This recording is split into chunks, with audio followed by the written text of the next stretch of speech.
Bonjour, nous sommes dans la partie description de fonctionnement. Et nous allons voir les deux procédures, afficher joueur-jeu et afficher unité joueur-jeu. Hein.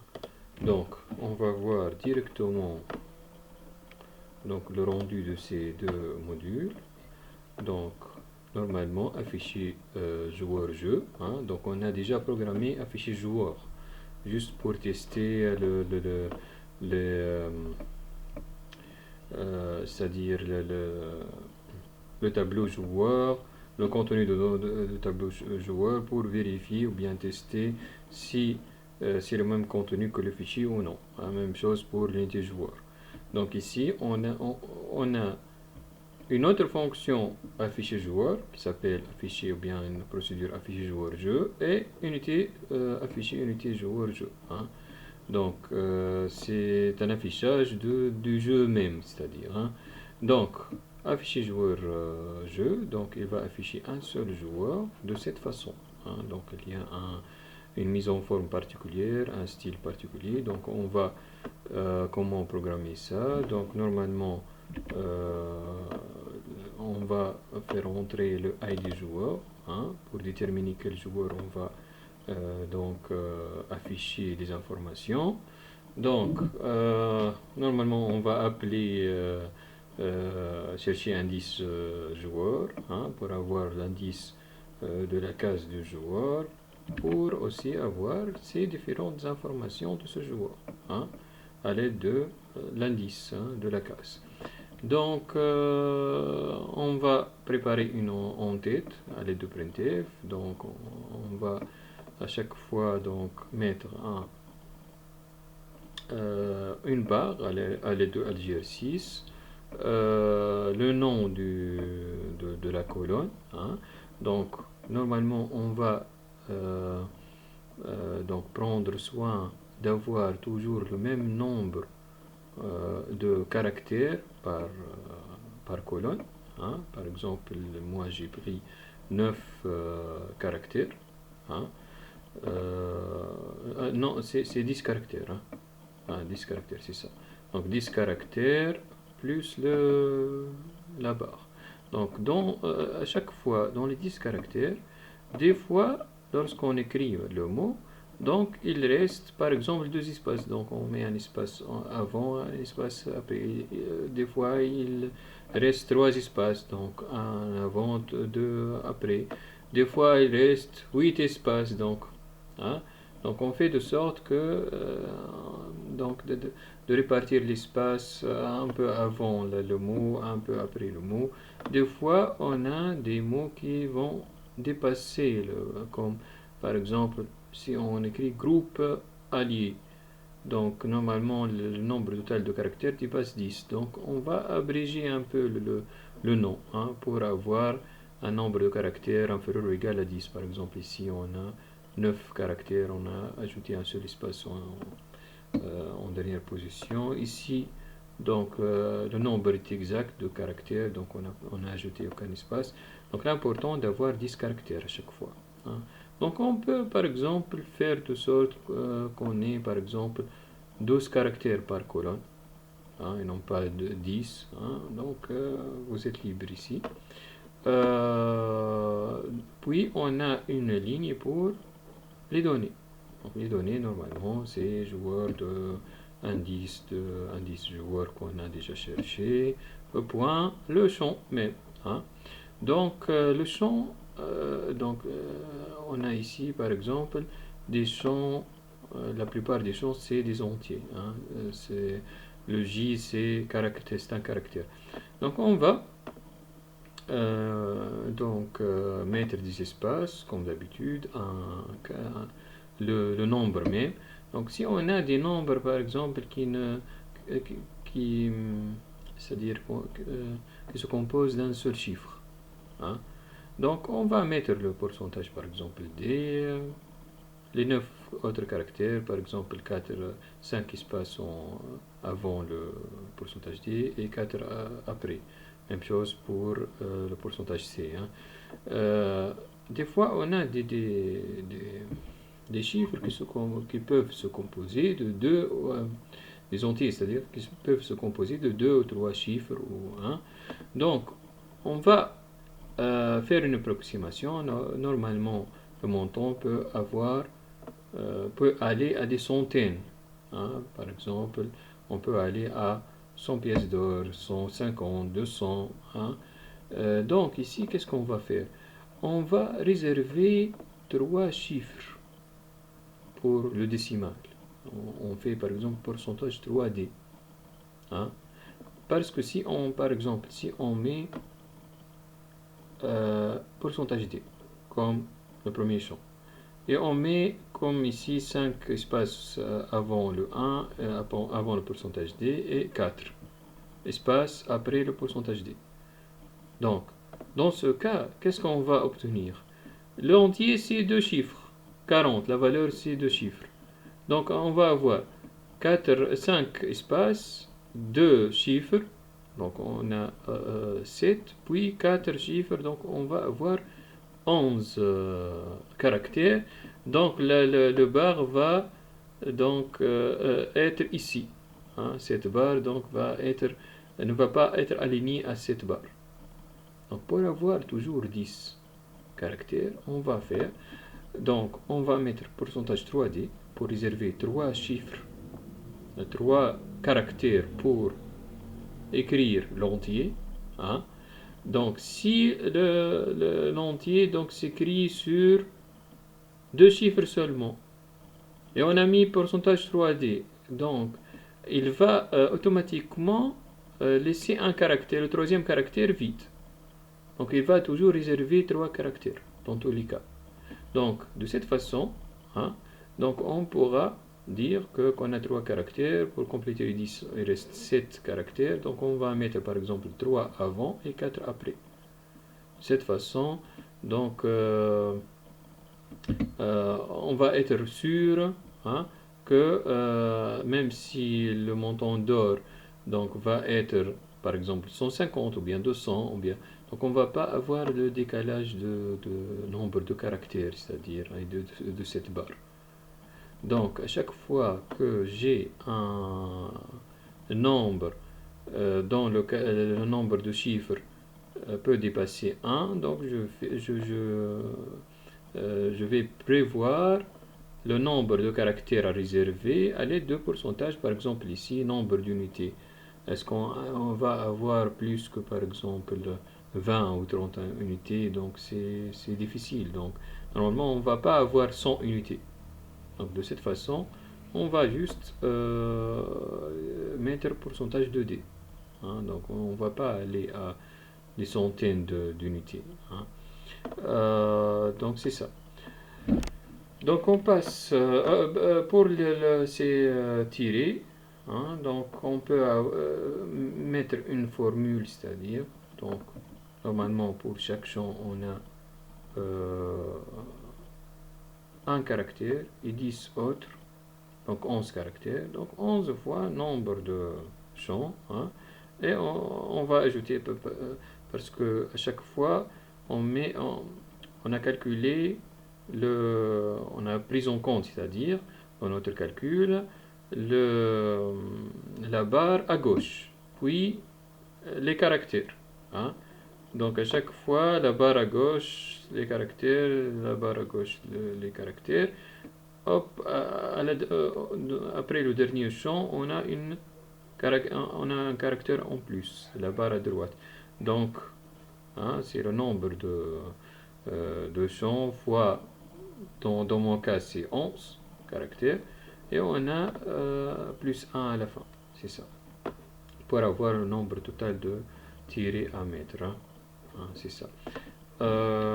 Donc, en passant à afficher unité joueur jeu, donc c'est le même principe. Donc, on va mettre le ID non pas de l'unité, mais du joueur, c'est-à-dire on va afficher toutes les unités de ce joueur, mais les unités actives. Donc on va mettre 1 ici. Donc dans ce cas, donc dans l'appel on va mettre A1. Donc on peut aussi utiliser cette unité cette procédure pour par exemple afficher les unités non actives. On va mettre 0 par exemple, mais dans ce cas on va mettre lors de l'appel 1.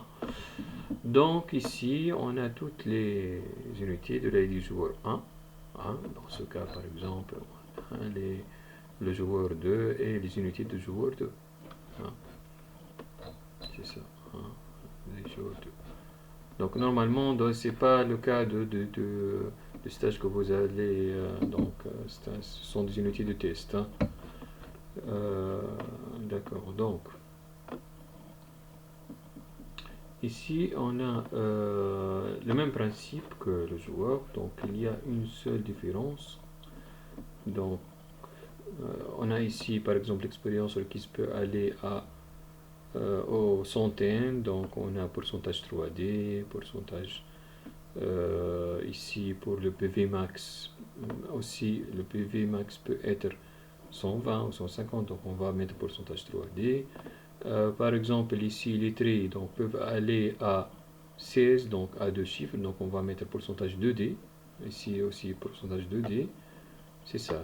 Donc ici il y a des fiches unités, vous voyez, lorsqu'on a 3 chiffres ou 2 chiffres, on n'a pas de décalage.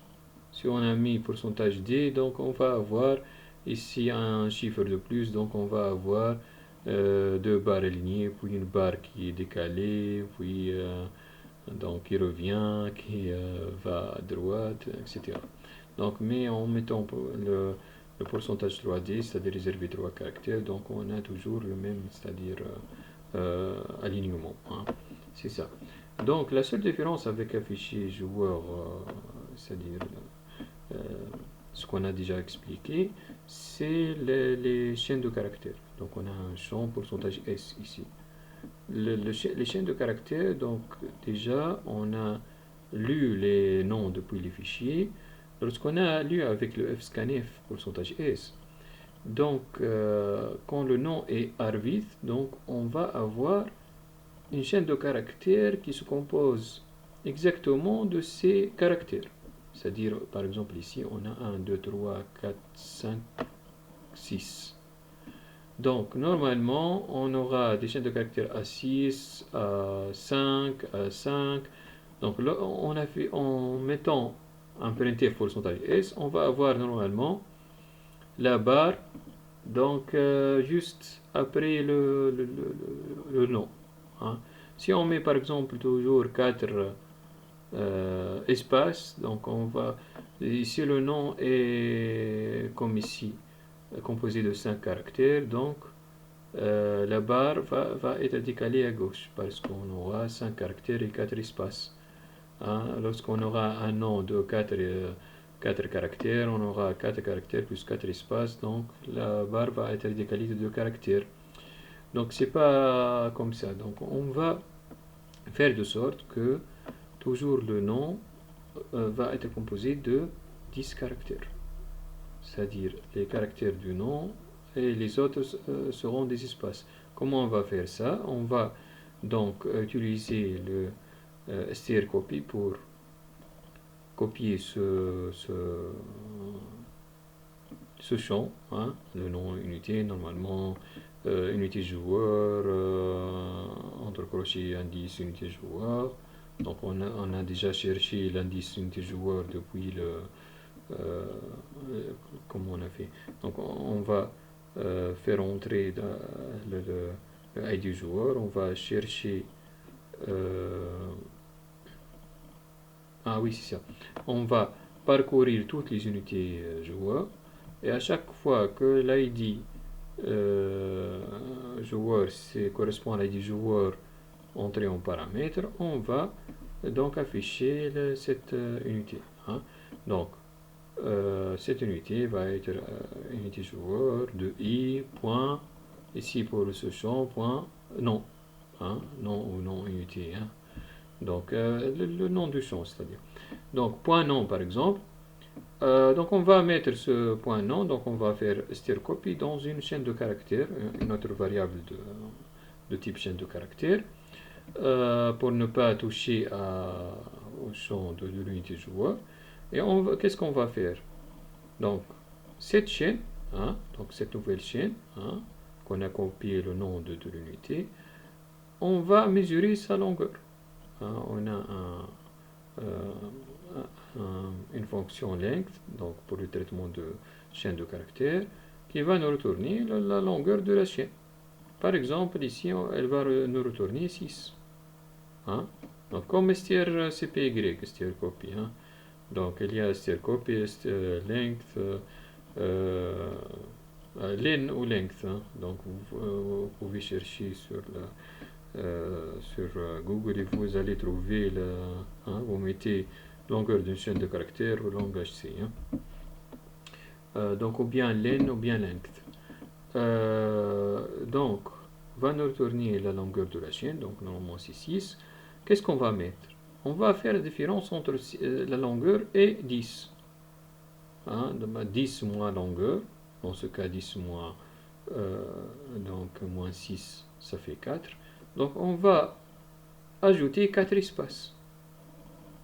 Si la différence 10 moins 5, dans ce cas, donc la différence c'est 5, on va ajouter 5 espaces. Donc comment ajouter les espaces? Donc c'est pas difficile.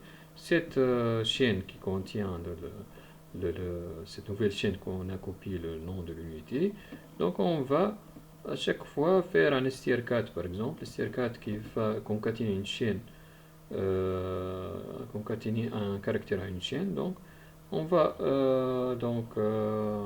concaténer le caractère espace à la chaîne.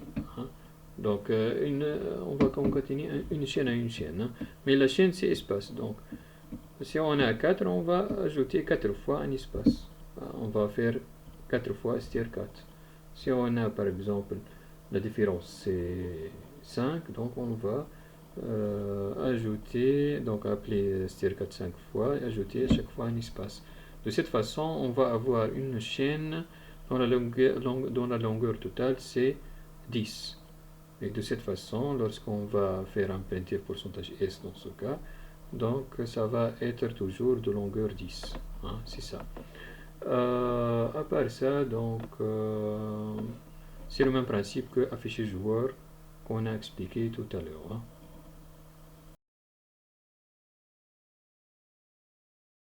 Dernier point dans l'affichage des unités joueur-jeu. Donc on va ajouter plus 1 à la ligne et la colonne lors de l'affichage, c'est-à-dire lors du printf. Donc on va pas afficher unité joueur de indice unité ou bien de i point ligne, mais point ligne plus 1 et point colonne plus 1, parce que dans l'affichage on va suivre le système de coordonnées du jeu original. Donc, pour résumer, dans le jeu original, les coordonnées commencent de 1, ligne et colonne. Donc, on a enlevé 1 de la ligne de colonne des unités joueurs du village, des lignes et colonnes des unités joueurs du village, parce que les indices du tableau dans le langage C donc, commencent par 0, pour être en concordance avec le langage C. Et puis, à chaque fois qu'on va afficher juste dans l'affichage, donc on va ajouter ce plus 1 dans l'affichage seulement. C'est pas, on n'ajoute pas à la case ligne, on ne fait pas ligne égale ligne plus 1, non. Juste dans l'affichage, au lieu d'afficher unité joueur de i point ligne, on va afficher unité joueur de i point ligne plus 1, point colonne plus 1. C'est ça, hein.